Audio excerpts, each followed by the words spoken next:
You are a genius, and everyone's gonna be grateful to just be in your presence. You're gonna prove yourself as a musician, and everyone's gonna respect how much of a man you are.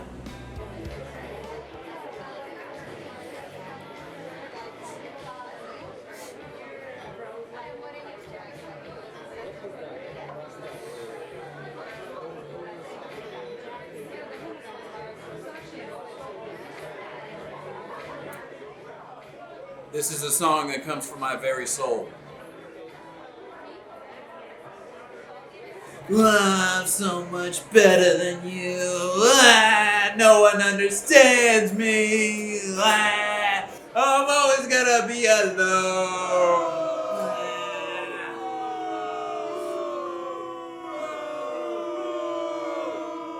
Thank you very much, everyone. Have a great night.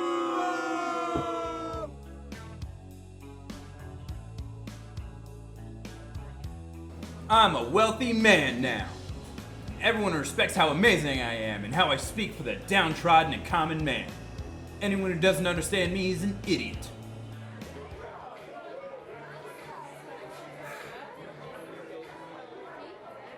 Man, I don't even feel like playing today. Me being here alone should be enough for you because Fred Durst told you to love me back in 1999.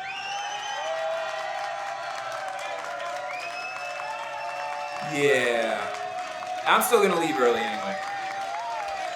Why do people continue to put up with this man and his music?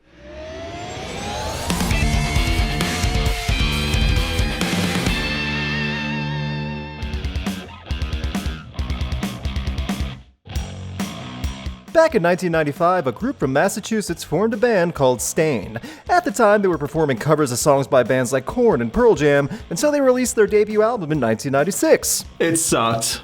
Don't ask me to cover that first Staind album either, it's not worth it. It wasn't until a few years later that Staind got an opening spot for Limp Bizkit, and nu metal hero Fred Durst loved it so much that he had them signed to the record label, and everything took off for the moodiest sad boys in hard rock. I'm sure some of you are already aware of this tidbit, but this is another album on Regretting the Past that had the Fred Durst blessing, proving that everything he stuck his fingers in aged like milk.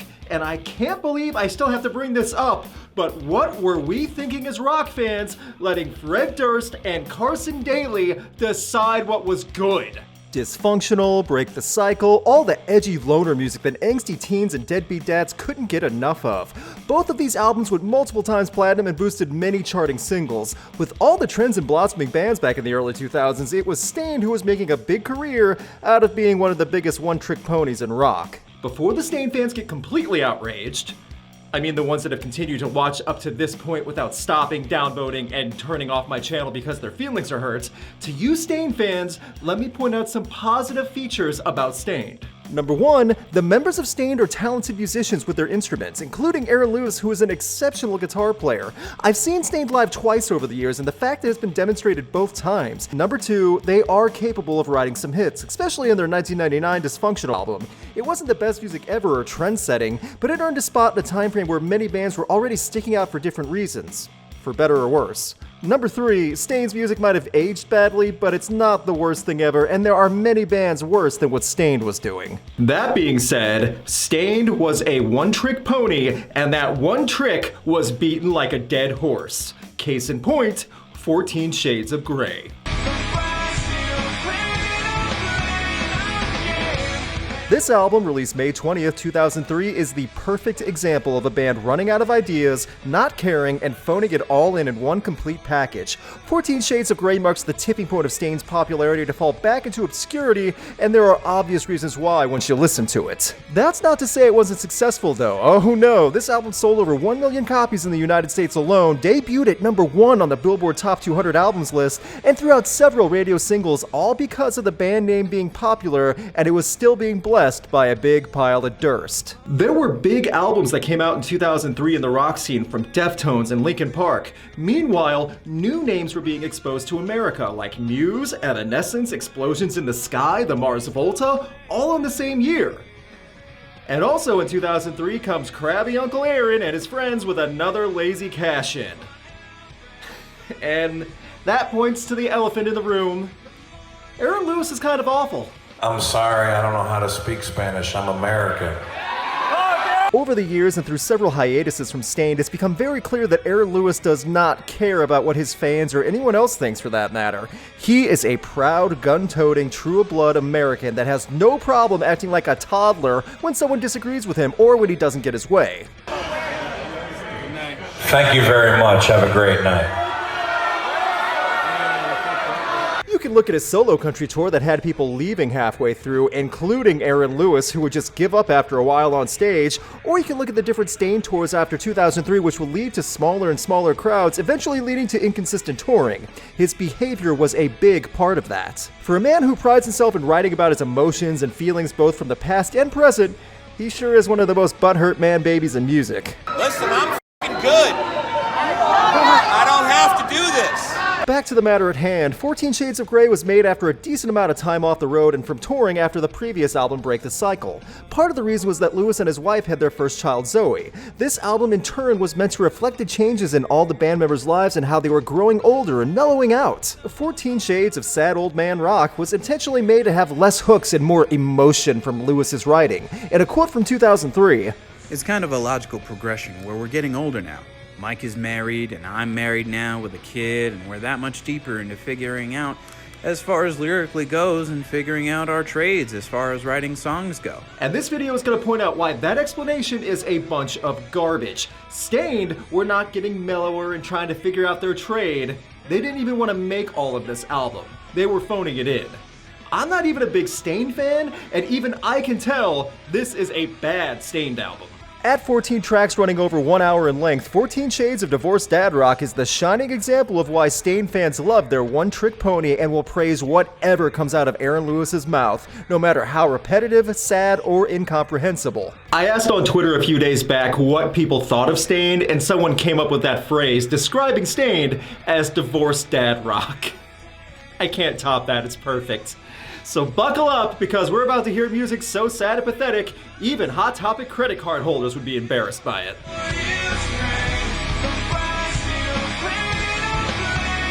We open up with the first single from the album. Price to Play was the teaser track before 14 Shades of Grey was released and was successful on the charts, reaching number 2 on Billboard's mainstream rock chart and getting on Billboard's Hot 100. What do I think about it? Nah. It's not the worst. I don't want to throw it under the bus because it's really not the worst thing ever, but it just kind of exists. And it's the opener and the lead single. And it came from Aaron Lewis, so clearly it's poetry and should be honored and respected. The story behind Price to Play is that it was the final song to be written for the album, and crabby Uncle Aaron was not happy to be back in the studio, still working on everything. But he figured this is the price you have to pay, or play, or whatever the dumb turn of phrase is. I will say this, Price to Play is energetic at parts and has the guitar build and riffs that add something. It's a tonal discord with Lewis's wailing that doesn't fit the sound though, especially in the verses. Lyrically, it does not fit the backstory of paying the price to play at all. It's just brooding and nonsensical ramblings about being broken down and bitter in order to get what you want. I think I just described crabby Uncle Aaron as a person with that description as well. Part of the song sounds like he's complaining to himself, the other parts as if he's blaming someone else for blaming others. Being totally honest, this is one of the times where I regret having to look up lyrics in some of the music, because in this album, including this song, it's just nonsensical lyrics. Just phrases that are meant to be sad and downtrodden, but they make no sense when you put them together. It's just ramblings. I feel like I need to go lay down.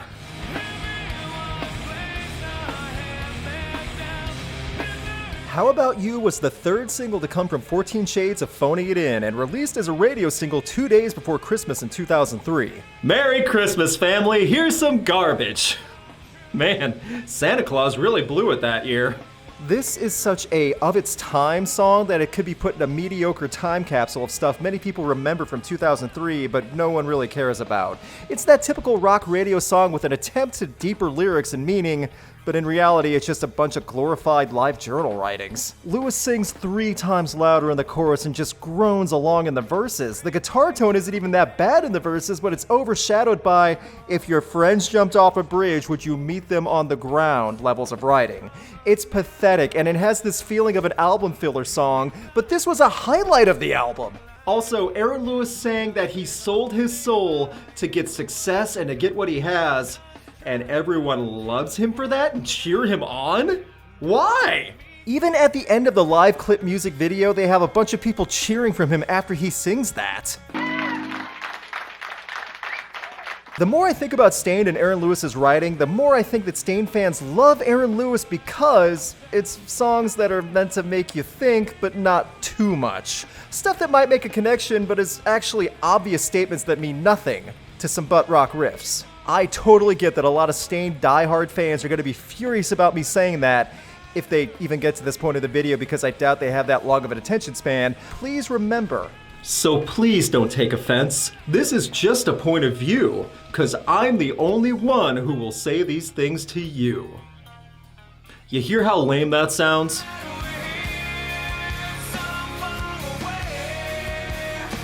So Far Away is the biggest song on the album, still a concert staple as of this video's writing with the band's comeback, and still a beloved track from Staind. The song was #1 on Billboard's mainstream rock chart for 14 weeks straight, which is huge considering the time it was released. And to everyone who thinks Regretting the Past is just about ripping on a band or an album, here are some positives. #1, the guitar work is great. Acoustics are flowing and light and really complement the sound. #2, Lewis sounds better here.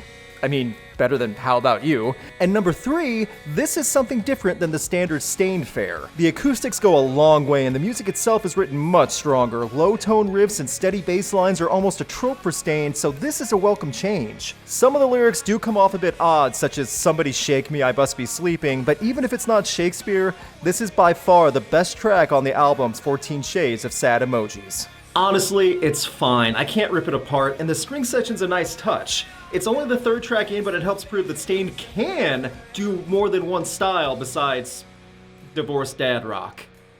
Sad butt rock. I don't know what else to call Staind at this point. This is what I feel is an example of Lewis and company trying a little more, not just crabby Uncle Aaron yelling at millennials about gun rights. Do I love So Far Away? No. Would I take it over 90% of other Staind songs? Yes. It also stands out well as it's the one rose blooming out of 14 Shades of Cow Manure. I can't stress this enough. This was the high point. It's not so much downhill, it's going off a cliff in how bad it's about to get.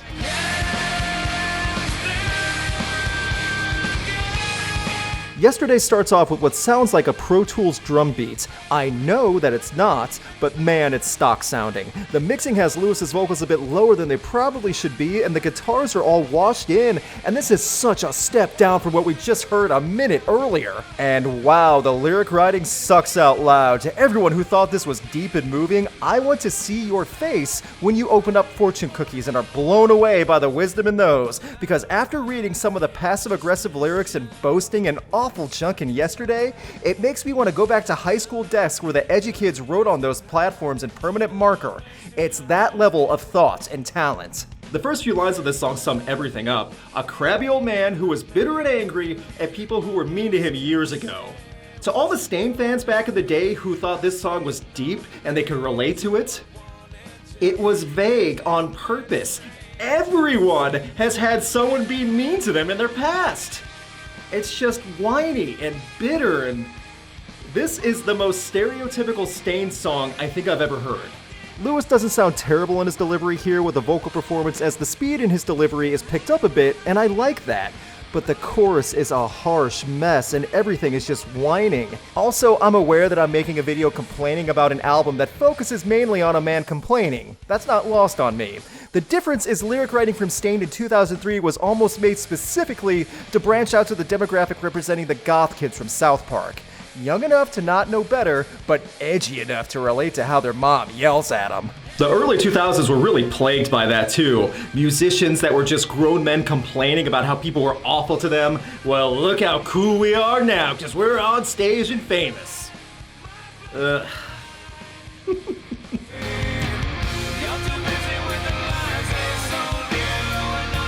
FRAY is another good example of guitar chords and creative tones being used to add simple but effective sounds. I wish they could have either capitalized on this more or done something other than churn out the same Staind song. Seriously, this is a slower song, and although it takes its sweet time to get started, it could have been something. Half of it makes you want to fall asleep, and the chorus suffers again from that situation of it's going from slow and peaceful to 3 times as loud at the drop of a hat. Lyrically? Okay, you know the lyrics aren't great, but this song is a waste of potential, and it just sucks. Wasted potential. All of the members of Staind have music ability, but when the lyrics are, "I'm a sad, angry boy, please acknowledge me," it's kind of hard for me to take it serious. I personally can't see this song working in a live setting at all, and this is coming from someone who has seen Staind live more than once. When you talk about shades of gray, that's how this feels, just another shade of gray. Lifeless, and similar to so many others we've already seen, or in this case heard. FRAY exists. It should have been something better, and the tone and speed of it is different enough than the first few tracks, but wow, this could have been so much more. They stained it up. Or Dursted it up. As Staind is a Fred Durst promoted band, I will gladly bring back the adjective Durst to describe some of this awful music and the behavior of Crabby Uncle Aaron.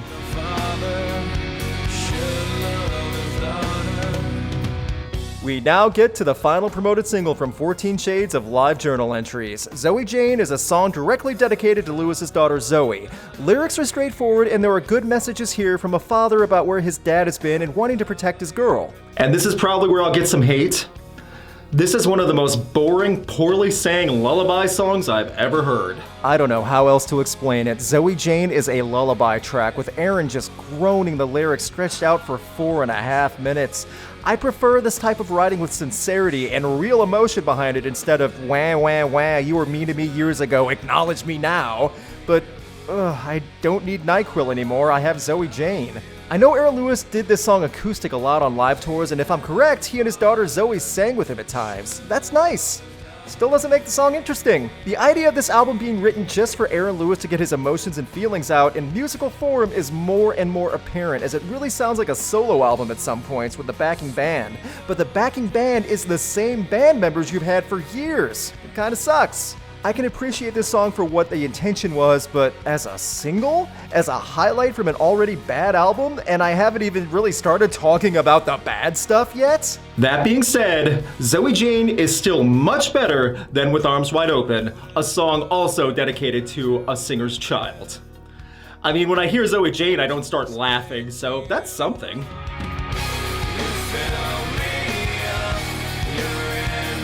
Wow, and I thought the last song was a lullaby. The verses in the song work better than any medical-grade anesthetic. The bass is finally more prominent from Johnny April. That's something. Too bad Aaron Lewis can't be bothered to care. Sweet mercy, he sounds bored by his own voice in this one. The more you dive into 14 Shades of Ambient, the more you realize this album is a handful of singles and a mountain of filler. The dronings of someone who complains about having to actually continue to make music and perform. I can't believe I still have to do this. I should be at home polishing one of my shotguns. Lyrically, it's a short love song, but the lyrics are repeated and stretched out for almost 4.5 minutes. There's also a part where he had to change the order of the phrase, "It's like I've died and gone to heaven," to rhyme with his schemes. So now it's like I'm in heaven and I died. It's like a kindergartner's first poem. That'd be almost adorable if it wasn't a grown man singing it to his wife. It's like I died, and I'm glad you're with me on this ride. Oh my gosh, that's really creepy when you break it down.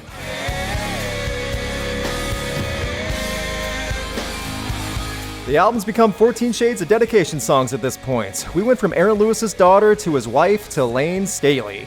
They really tried for that harmonizing that LAYNE and Jerry had back in the day, and they failed miserably. If I was a die-hard Alice in Chains fan, I'd be annoyed by a band trying this, but somehow, since Staind does it and calls it a tribute, it gets a pass. Lewis sounds awful. The guitars are screeching behind flat, nasally vocal notes. It's a mess. I totally get this as a love letter to LAYNE Staley and the influence Alice in Chains music had on Staind, but that does not automatically make the song good. Mike Mushok is a talented guitarist, and Johnny April is serviceable as background vocals, but all these musicians pale in comparison to Alice in Chains. Even as a live tribute song once, I would have trouble really taking this as legitimate. The lyrics are like a second-grade love poem, again, just proving that Aaron Lewis is really basic and bad with writing. The bad harmonizing from Lewis and the effects do not work.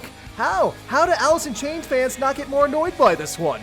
Good intentions do not equate to quality. This is a lazy tribute to Layne Staley, and lazy is the correct adjective to describe this. This was probably recorded on one of those I don't want to be here studio days that Aaron Lewis had while making this album. Layne Staley deserved better than this.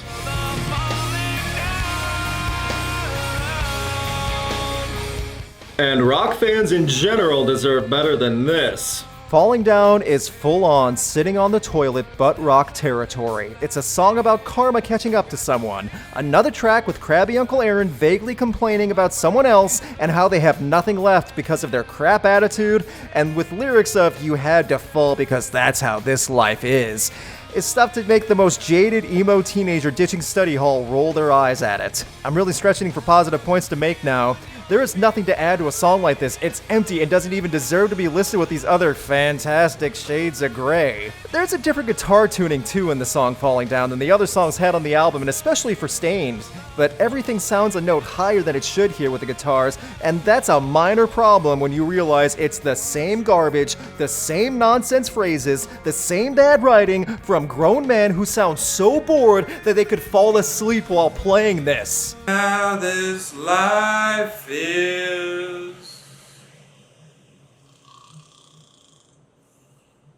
To mask the truth.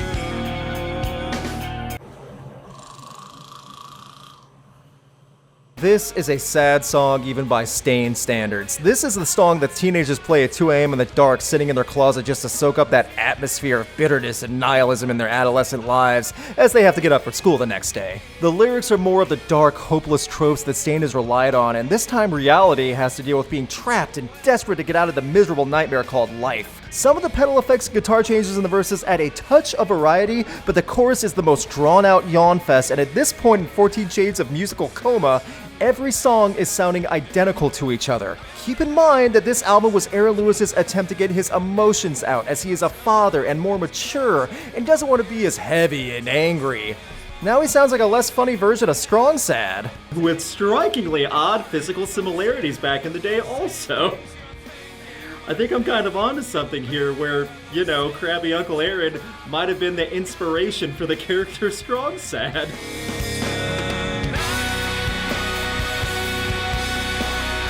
Alright, so tonight helps emphasize my thoughts that Aaron Lewis did not care and Stained were phoning it in.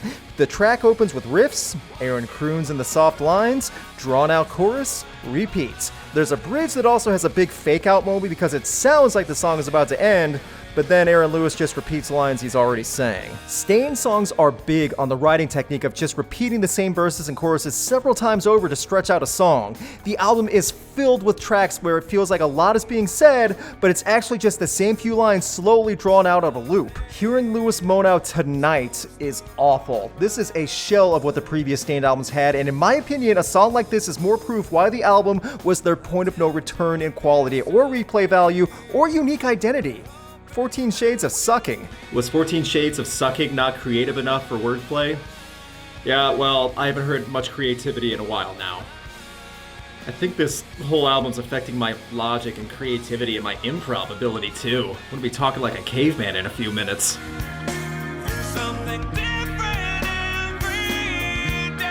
On this song, Aaron Lewis tried to show off his vocal ability a little more and swung for the fences. He failed miserably, and I hate this song. Could it be? Could it be good? Nope! It sucks. The album should have been over by now, and this track makes me realize I'm still not done. Over 4.5 minutes of Lewis's loud singing over generic cymbal bashes, and it gives you a headache after a while. You know how some singers try to really ramp up their delivery when they sing the national anthem? Adding big emphasis on parts and key words, trying to make it a big deal? Well, Aaron Lewis tried that here with his own song, and it sucks. It's an attempt at being a bit more melody-driven and fluid, but Lewis goes from loud to quiet in his vocals so fast, it's like someone is holding a microphone up close and far away from his mouth at random. Are the lyrics and writing any better? Nope. This song is more of the whining "I'm a broken man" garbage Stained fans eat up and think is original. Will the stans of Stained actually take my opinion seriously and listen to the points I have to make about this album specifically and how Stained and especially Aaron Lewis were just phoning it in for a quick payday? Nope. Not a chance.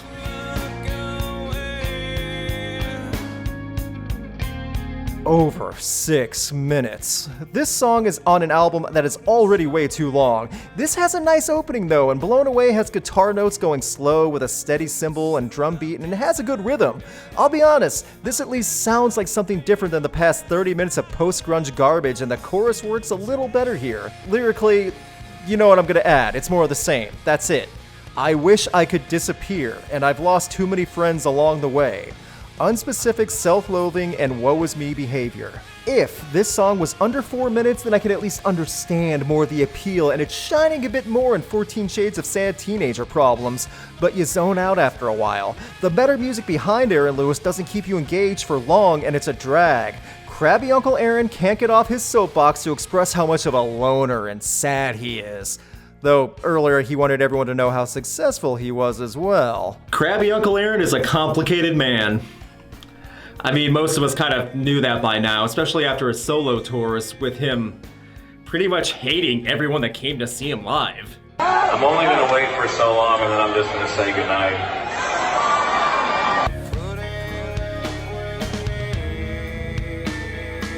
So everyone's aware of what I'm trying to get across. The final song on the album is called Intro, and it's a full song.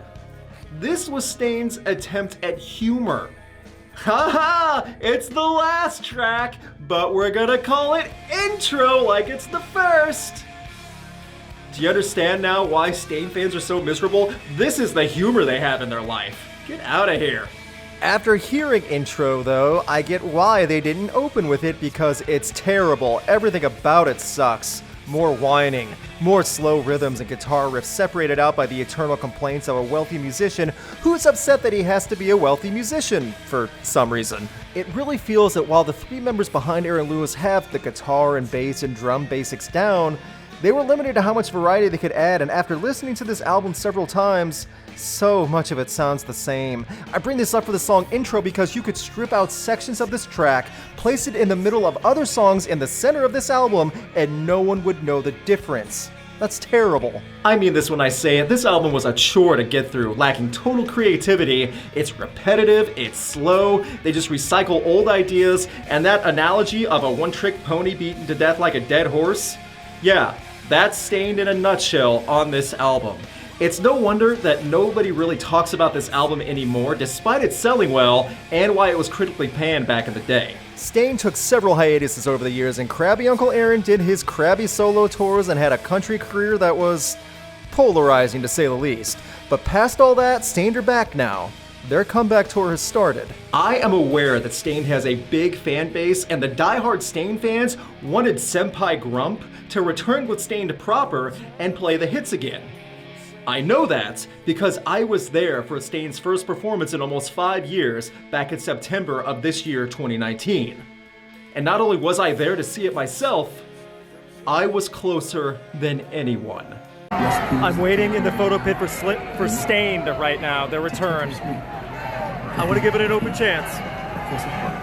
And they got fans too. Can't knock them for that. I am a concert and festival photographer as well as running Rocked, and I was in the photo pit in front of the crowd for Stain's first show back in Louisville, Kentucky. There was literally no one closer than I was to that stage. I honestly wanted to give it an open chance because so many people were wanting Stain back, and I wanted to see if they came back with something to prove. What I noticed on stage was an amazing stage design and presentation. High budget lights, pyro, fireworks, video boards, it all was there to make it a big deal. When the band opened up with Eyes Wide Open, I saw Johnny April and Mike Mushok giving it their all. They showed up to work and were into it. And then I saw Crabby Uncle Aaron, who visibly did not want to be there. He took his spot in front of his mic stand, stared at the ground while he played, and barely moved an inch. He looked annoyed that he had to be working and dragged everything down. This was the first Stain show in almost 5 years, and everyone in their camp, from production and crew to the other band members, wanted to make something special that night. But this grump refused to care outside of making sure everyone saw his political message that he had on his t-shirt. It was a good good crowd at that Louder Than Life festival, and there were people genuinely excited to see Staind, and they sang along with some of the songs. Oddly enough, the sing-along from the crowd actually did make things a little bit more bearable because it was funny, and everyone was drunk and dehydrated from the whole day at the festival. But besides that, Staind has a limit to how good they can be, and that's because Aaron Lewis does not care. 14 Shades of Grey was not only the point of no return for Staind, not only the proof of why this band doesn't have the talent their moody, grizzled, divorced dad fanbase says they do, but it's also a crystal clear example of how a band can ruin their name by phoning it in. My brain is now mush.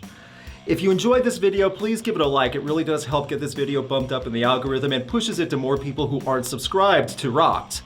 And also leave a comment letting me know what you think of Staind and this album, 14 Shades of Grey. I don't know how else to really close this video, so thank you very much. Have a great night. Thank you very much. Have a great night.